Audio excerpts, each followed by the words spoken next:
Hello there, folks. This is Captain Too Tall from Too Tall War Games, and today I thought we would do a special episode covering the state of Imperial Guard, or I guess Astra Militarum as they're now known, after the LVO. The Imperial Guard is an army near and dear to my heart, and seems to be struggling under the weight of power armor.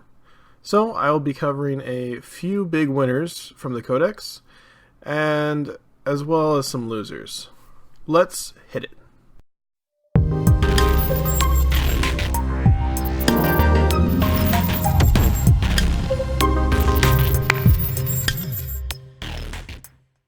Now, before we get into this too far, I would like to say that this list that I have made is purely based off my observations and on my own opinions of these units in the army.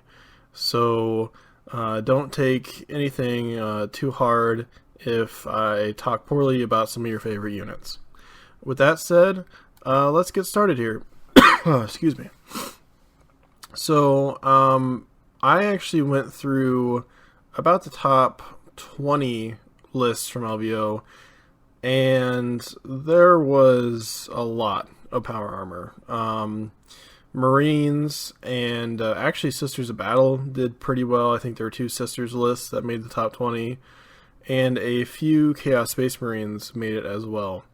Why this is important is because most of the models, especially in Marines and now Chaos Marines, that you're going to be facing are 2-wound models, which I'll get to here in a little bit. So my first unit that kind of stuck out is a unit that I've been playing with at tournaments recently, and that is the Forge World Hellhound. I know that it had seen some play last year and the year before, but ever since it got a points adjustment, people haven't really been using it very much. However, I think that it is kind of due for comeback. You'll see Richard Siegler, who actually won LVO, had a very heavy Iron Hands infantry list. I think he was running 30 or 42 wounds bodies that had a 5-up invulnerable save. And since the AP on the gun is only AP 1, it isn't really going to affect that too much. Also, TJ Lanigan and some other Chaos players were playing Possessed Blobs, and I don't know if you guys know anything about those. I did a test game against one. It's not pleasant, especially for guard. They are going to be a blob of about 22 wound models, 3-up save, 5-up invulnerable save, with I think it was -2 or -3 to hit stacked on top of them. And actually one or two of those modifiers works for combat as well, so if you think you're going to run some Bulgrin into them, I hate to say it, but they're really not going to do that much. So the Possessed Blobs are really scary, and especially Iron Hand Infantry that are just going to sacrifice themselves for big dreadnoughts are really kind of tough for us to deal with, because a lot of our damage is actually like D3 with Basilisks and things like that. So having a flat 2 damage that is auto-hitting is really nice, I think, right now. I'm running 3 of the Forge World Hellhounds, and they put in some serious work. Even if I just run them up and let them explode on something, they do quite a bit for me, and I think you're going to see a return on your investment if you start running them now, with all these 2-wound models kind of running around. So that was one of my winners. I think one of my losers is going to have to actually be Bulgrin. I know that Brandon Grant ran a blob at LVO and he went 5-1, but I think a lot of that is actually just because it's Brandon Grant and he is amazing. I think in the current state of the meta, Bulgrin actually get kind of bullied around. Brad Chester, who actually came in second at LVO, was running 10 Centurions, that are all 3 damage on impact, so Bulgrin just kind of goes splat. Also, they can kind of just get shut down really easily anyway by Marines, because Marines have Thunderfire cannons, and it's really awkward to just see your Bulgrin go like a maximum distance of 6 after advancing. So they're not going to go anywhere fast, and they also just get punched really hard, especially by Possessed and Centurions. So it's kind of a bummer, but I think Bulgrin kind of need to sit it out for a while in this meta. Okay, so next I want to talk about kind of tank commanders and Leman Russes all together. I've been running a tank commander with the Relic Battle Cannon, which is really good against other tanks. And I've also been running some Leman Russ Demolishers, since they got a points change and the Demolisher Cannon doesn't actually suck now. And I've been doing really well. I know some other people who are running tank commanders with Demolishers. And I think that tank commanders, Leman Russes, are still good. Against Marines specifically, I think you're going to have to start taking your tanks, your big Leman Russ tanks, as Talaran, particularly your tank commanders, to give them survivability, because you need to be able to hide your stuff. I know that there are going to be some matchups, like against Imperial Fist Artillery, which actually had a few people in the top 20 with Imperial Fist Artillery. Manny Chima was one of them, running like 6 or 8 artillery pieces, and that is going to be rough. But against the rest of the field, they're still strong. They're still T8 models. If you can get them behind some cover, 2-up save is still really nice. So I think that tank commanders and Leman Russes are in an okay position. However, I would make your tank commanders Talaran, so that they can hide behind some cover or behind a building so they can't be shot at. And then what you can kind of do is like an Eldar trick, where you can give them the order that either before or after they shoot, they can move 6 inches in any direction. So you can kind of pop out, scoot 5 inches, so you can get line of sight on something, shoot it, and then retreat back behind the building. I think that that's a really good strategy right now against Marines that can just shoot you off the table, or even against other things like Eldar. Eldar can shoot you off the table right now. I'm going to talk about that in a minute. But yes, and I've actually been running a pack, I guess, a squad of 3 Leman Russ Demolishers, and I put them in Deep Strike, because you can still do that with Talaran, and I've had a lot of success with that, especially against Marines, because Marines actually are kind of foregoing a lot of the screening units. They're not really bringing infiltrators, and turn 1 you can kind of pick at some of the light screens that they're going to have. So turn 2, usually I've been able to drop my Russes wherever I wanted to, and just pick a target or 2 and blow them up. So next, I would like to talk about the Wyvern. The Wyvern is a tricky one. So I would put it in the losers category. However, I still think you should be taking one. The reason is Wyverns don't do a whole lot into Marines, and they also don't do a whole lot into like the Mech Eldar or the Bike Eldar lists that we're seeing a lot of now. And they really don't do a ton into Chaos armies either. So you're looking at about 50% of your matchups that they just kind of sit there.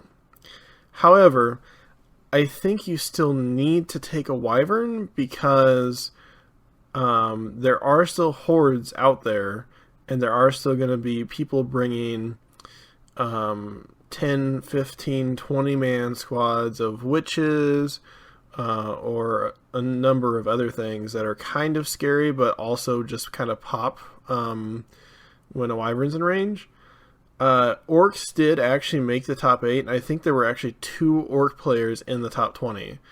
And the orc player who made top 8, I think, was running 150 boys and some Gretchen, along with tank bustas and some other things. So there's still definitely a place for a wyvern, and if you have the points, I would put it in your list, definitely. But again, it's kind of a loser. The points on it went up, and against about half your matchups, it just kind of sits there and does nothing. So after that, I would like to talk about manticores. They're kind of a weird unit. Somebody did do really well with a manticore in his army at LVO. He went 4-2, and one of his losses was against Brendan Grant, who was also taking Militarum. So he did pretty well with a manticore, and I started looking at the stats, and the manticore is in kind of a weird place right now. Manticores actually do pretty well into Marines as long as you're rolling your D3 damage pretty well. And they're okay into Horde. You're going to pop a couple of guys. But I think what turns most people off about the Manticore is that you can only shoot it for 4 turns. However, I don't see many of my games going past turn 4. And the games that I do see going past turn 4, neither me or my opponent are actually really shooting at each other very much. I was playing a really close game against a guy running pure Custodes, actually at a tournament. It was the last round, and I lost the game by 3 points. And the last 2 turns that I had, I just moved. I did not shoot. I had nothing to shoot at with what I had left. And I think turn 5, turn 6, if you make it that far in your game, just having a T7 11 wound vehicle that moves 12 inches is still okay. And if you fired for the first 4 turns, one of those last 2 turns, you can pop smoke, which raises its survivability quite a bit. So I think overall the Manticore actually has to go in the win column. It's still kind of an awkward unit. I have to experiment with it a little bit, but I think that you would be just fine taking a Manticore along, especially into Marines, because it does pretty well against Marines.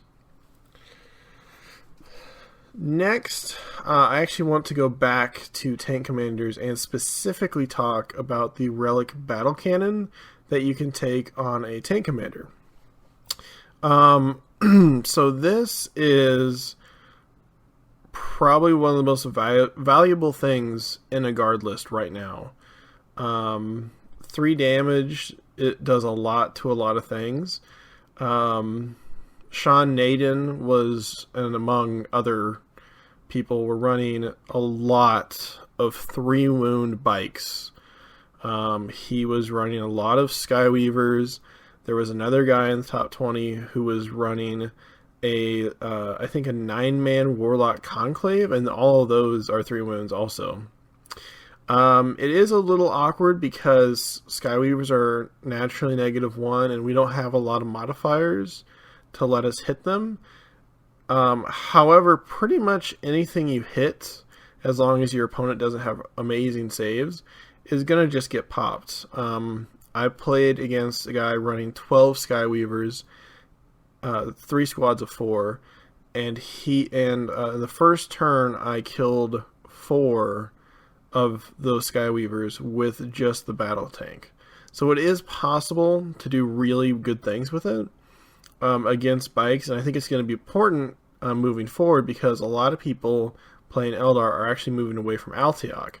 So what you might be able to do is pop some Shining Spears, and maybe even some Skyweavers, and these Warlock Conclaves that are running around with your Relic Battle Tank. And if it's Taloran, you can kind of move and shoot and move again and do some fancy things with it. So I think definitely 100% take the Relic Battle Cannon every single game. So the last unit that I really want to talk about right now is going to be the Basilisk. Basilisks are amazing right now. I actually haven't played Basilisks until this year, and they did a lot of work for me. Right now, there are a lot of Marine lists that are shooty based, but their range isn't necessarily super high. However, there are several Imperial Fist lists running around that are just all artillery all the time. And unfortunately, the whirlwinds that they have, not the relic whirlwinds, the normal whirlwinds that they have, cover the entire board. And those will kind of suck if they go first and try to hit your basilisks.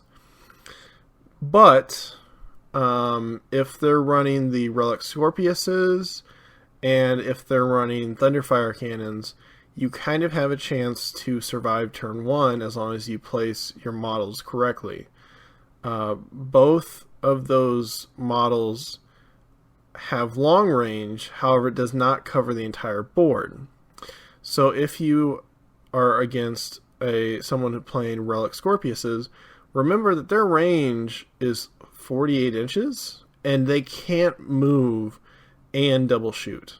So he really doesn't want to move those. When he plants those things somewhere, that's where he wants them.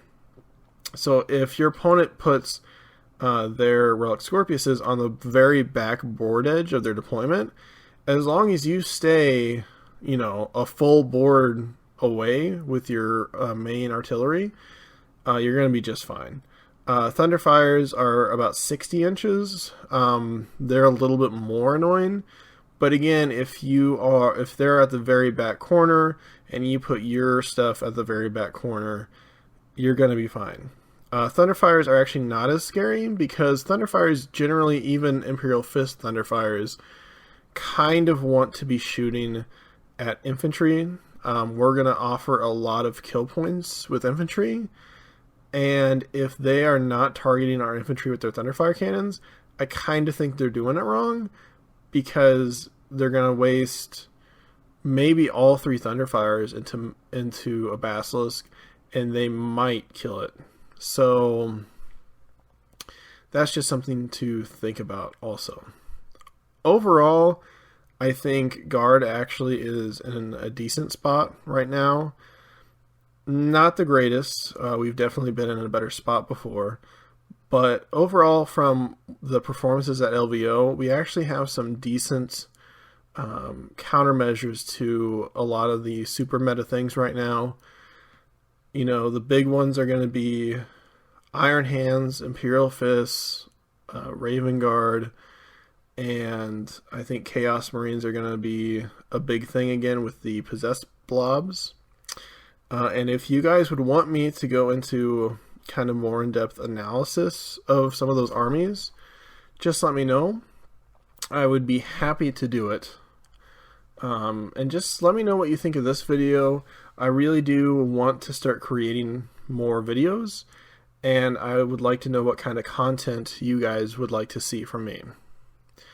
So without further ado, this has been Captain Too Tall from Too Tall War Games. Game on, guys.